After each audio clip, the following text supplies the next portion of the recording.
पूज्य आदरणीय मधु जी की पुण्यतिथि पर आज पूरा सत्संग में यहाँ पर उपस्थित परम आदरणीय गुरु जी मुरारी भैया जी, आदरणीय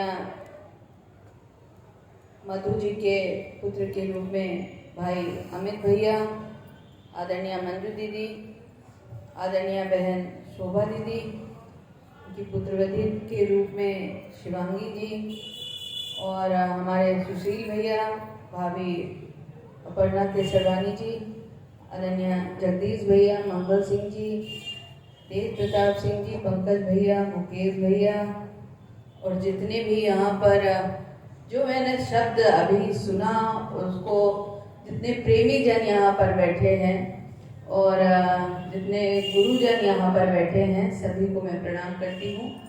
और एक जितना मुझे लगा कि यहाँ पर लग रहा था कि मेरा बहुत मुश्किल काम है मुझे यहाँ आना, बिल्कुल नहीं, मेरा इतनी मुश्किल नहीं हूँ मैं। अगर मुझे पहले से पता चल जाए कि हाँ कहीं जाना है तो बिल्कुल उस तरह से कार्यक्रम और शेड्यूल बन जाते हैं। तो एकदम नहीं, मुझे सुशील भैया ने बताया तो आज दरअसल सरदार वल्लभ भाई पटेल जी की जयंती है, तो सभी सरकारी कार्यक्रम सभी सरकारी संस्थानों में है, तो इसलिए कार्यक्रम थोड़ा शेड्यूल ज़्यादा है।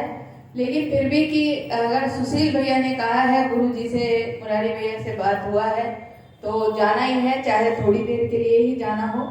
और अच्छा लगा यहाँ पर आकर, क्योंकि जहाँ विचारों में बहुत मजबूती हो और सुविचार चलते हों, और ये सत्संग मतलब ऐसे कि जब आपके जीवन की शुरुआत बेहतर वचनों को सुनकर होती है और वो सुबह फिर आपको सारा दिन एक सकारात्मक विचार की ओर ले जाती है, और यही सकारात्मक विचार, यही सकारात्मक सोच आपके जीवन को आगे बढ़ाने का काम करती है। तो जब आप इससे जुड़ जाते हैं तो आपके विचारों में मजबूती आ जाती है, आप एक अच्छे विचारों की तरफ चलने लगते हैं, और जब आपकी सोच सकारात्मक हो जाती है तो मुझे लगता है जीवन का हर लक्ष्य आपको सकारात्मकता की ओर ले जाता है, और वही परिवार को, वही समाज को और वही राष्ट्र को आगे बढ़ाने का काम करता है। तो ये जो गुरुजन की वाणी है, ये हर किसी को नसीब नहीं होती, और जिसको नसीब होती है वो बहुत भाग्यशाली होते हैं।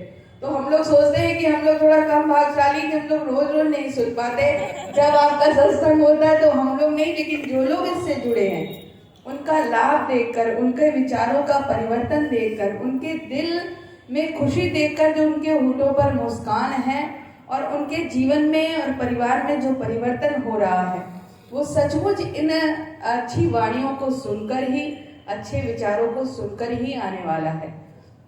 और जहाँ तक आप सबका सहयोग है तो मैं मानती हूँ आप सभी का सहयोग, सभी का आशीर्वाद मुझे और नंदी जी को बराबर मिलता रहा है।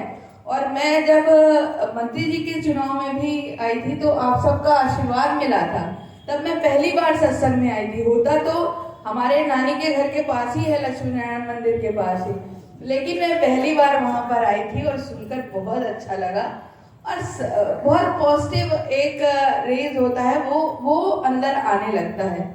और फिर दोबारा मैं बहुत दिन बाद फिर जब मेरा अपना चुनाव आया तब मैं सुन पाई, तो सोचिए 5 साल का अंतर के बाद, तो कहाँ जल्दी जल्दी हम सब सुन पाते हैं, कहाँ हो पाता है। और फिर किसी की शादी थी तब शायद मैं गई थी, फिर सुन पाई, और शोभा दीदी को सुना था तब मैंने, और बहुत अच्छा लगा। और सचमुच है ये कि हम गृहस्थ जीवन में हों या बाहरी परिवेश में हों, लेकिन विचारों में शुद्धता होनी चाहिए, सकारात्मक सोच की ओर से हमें आगे बढ़ना चाहिए। और यही हमें और हमारे आने वाले जो भविष्य, हमारे बच्चे, जब हम इन सोचों को लेकर आगे बढ़ते हैं, जब हम इन विचारों के साथ परिवार को आगे बढ़ाते हैं, तो वो बच्चे भी यही सब कुछ सीखते हैं। आप जैसा दोगे वैसा ही पाओगे, ये तो ईश्वर का मूल मंत्र है। और आप जो जैसे कहते हैं ना, जो बोगे वही काटोगे, तो आप जैसा परिवेश रखोगे, जैसे विचार रखोगे, वही आपको आगे आने वाले जीवन में मिलने वाले हैं। तो आप सबका सहयोग, आप सबका आशीर्वाद हम सबको बराबर मिलता रहा है। और माननीय मंत्री जी का जिस तरह से भैया का प्रेम है, माननीय मंत्री जी का हम सब बहुत बहुत ऋणी हैं आप सबके, कि आप सब जिस तरह से अपना सहयोग, अपना प्यार, अपना आशीर्वाद हम सबको देते हैं। और जहाँ तक रही मधु जी की बात, तो मुझे लगता है मधु वहीं बनता है जहाँ बहुत दिन प्रेमी के रूप में जो मधुमक्खी की तरह है, जो बिल्कुल निकाल निकाल के मिठास ले आते हैं, तभी मधु तैयार होता है। तो आप सब वही मिठास लाने वाले लोग हैं, जो एक बिल्कुल एक बहुत पॉजिटिव छत्ता बनाते हैं, और पूरी वो रेस जो पॉजिटिव सकारात्मकता की होती है वो पूरी जगह चलती है, और आपसे सकारात्मकता दूसरे लोगों में जाती है, और हम कहीं ना कहीं सीखते हैं। जैसा सुशील भैया कह रहे थे, अपर्णा भाभी हैं, बिल्कुल 2 महीने में अगर कुछ अच्छा हो रहा है और उनके जीवन में बदलाव हो रहा है, तो मुझे लगता है तभी हो रहा है जब वो अच्छी चीजें सुन रहे हैं, अच्छी चीजें देख रहे हैं, अच्छी चीजों का अनुभव कर रहे हैं, तो वो बदलाव है। क्योंकि मुझे नहीं लगता कि अपर्णा भाभी को तो मैं जानती हूँ बहुत अच्छे से, लेकिन सुशील भैया को और पहले से जानती हूँ। बहुत सीधे, बहुत सरल। मैंने इतने मतलब दुनिया में बहुत लोग होते हैं, बहुत कम लोग ऐसे मन के सीधे, दिल के सीधे, समाज में सीधे, परिवार में सीधे दिखाई पड़ते हैं। वैसे हमारे सुशील भैया बहुत सीधे हैं और बहुत सहयोगी के रूप में हैं। और यहाँ आकर अच्छा लगा कि हाँ, हम सबको भी मौका मिला। इतने अच्छे मुरारी भैया का इतना जो 10 लाइन उन्होंने बोली, लेकिन सचमुच जीवन में वो अगर हम सब अपने जीवन में ला लें कि दुख में तो सभी भगवान को याद करते हैं, लेकिन सुख के दिनों में भी 2 शब्द प्रभु का ले लें, तो मुझे लगता है दुख कभी महसूस ही ना हो। तो दोनों चीजें हाथों को बराबर में रखकर हमने शोभा दीदी को भी सुना है, मंजू दीदी को भी सुना है, सभी को जिस तरह से इतने बेहतरीन विचार, और जिन्होंने भजन गाया, उनके भजन में जो मिठास थी कि अपने धुन में थे सब लोग, वो दिल से गा रहे थे, दिल लगा कर गा रहे थे, तो बहुत अच्छा लगा। और मुझे लगता है मातृ शक्तियों की जहाँ इतनी हो, तो वहाँ लगता है कि समाज में परिवर्तन निश्चित है और परिवार में परिवर्तन निश्चित है। तो आप सभी का बहुत अभिवादन। आप सभी को ऐसे ही परिवार, समाज को और राष्ट्र को आगे बढ़ाने की दिशा में बढ़ते रहें। और मुझे एक शब्द और एक कहना है, हमारे भाई साहब लोग भी हैं यहाँ पर, बेटियों को खूब आगे बढ़ाएं। बेटियां हैं तो कल है। और आज देखिए जैसे मधु जी के लिए हम सब है, वैसे कहीं ना कहीं हमारी बेटी भी आगे जाकर बढ़ेगी तो उनके नाम से हम सब पहचाने जाएंगे। तो बेटियों को खूब शिक्षित करें, बेटियों को खूब बढ़ाएं। और बेटियां कहते हैं एक नहीं 2-2 घरों का चिराग होती है, तो उन चिरागों को आप रोशन करने का शिक्षा के माध्यम से करें। और आप सभी भाई जितने हैं यहाँ पर, सभी के सहयोग से मैं कभी नहीं मानती कि महिला का कभी पुरुष सहयोग नहीं करते।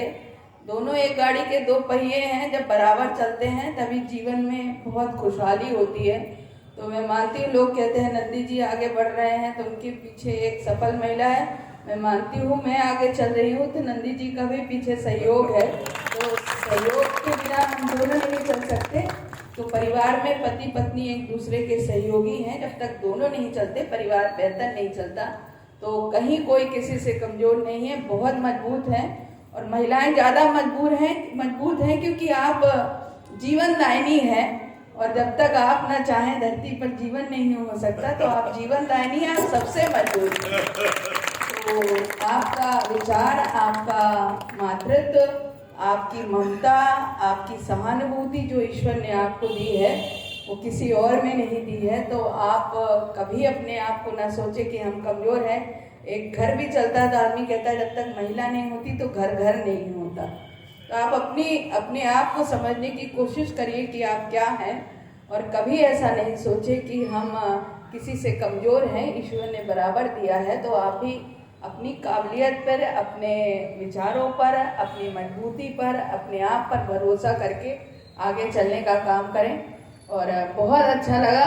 और मैं बिल्कुल मुश्किल नहीं हूँ, आप मुझे पहले से बताएं। शोभा दी, मैं जहाँ आप बुलाएंगे मैं आने के लिए तैयार हूँ। गुरु जी जहाँ बुलाएं हम सब, जहाँ हम सब जो बुलाएं हम सब आने को तैयार हैं। बस थोड़ा सा टाइमिंग का रहता है, आप मुझे पहले से अगर पता चल जाए तो हम सब उसको भी अपने शेड्यूल में डाल लेते हैं। तो बस आप सबका आशीर्वाद, आप सबका प्यार।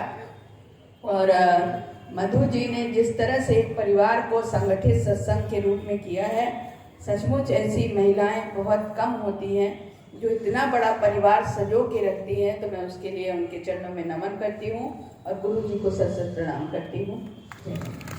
हम सभी लोग आपका बहुत ही शुक्रिया करते हैं और हम चाहते हैं कि मधु आंटी की दो बहू और आ गई हैं, अमृता भाभी और सानू भाभी। तो हम चाहते हैं कि आप लोग बुके दे के मेयर साहब का स्वागत करें। अमृता भाभी, सानू भाभी आप ही आ जाइए। ये लीजिए भाभी। अच्छा अच्छा।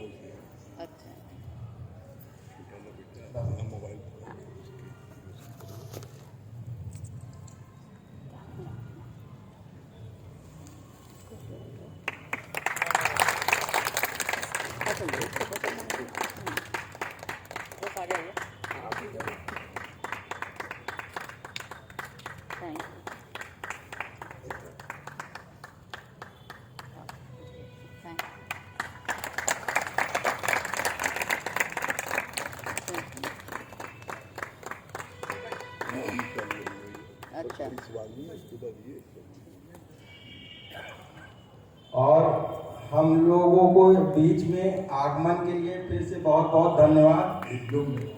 हम सिर्फ 2 मिनट आप बोलेंगे। हमारे विशेष मेहमान दिल्ली से दुर्गेश भैया आए हैं और डॉक्टर शांति आई हैं, सुबह भी हैं। तो सिर्फ 2 मिनट उनके अपने विचार बता दें तो फिर आता है। हाँ, 2 मिनट बता दिए। दुर्गेश भैया दिल्ली में वहाँ पर सत्संग करते हैं। दुर्गेश भी हमारे दुर्गेश भैया गुरु जी के चरणों में कोटि कोटि नमन। मेयर साहब को भी मेरा कोटि कोटि नमन। और जितने भी यहाँ बैठे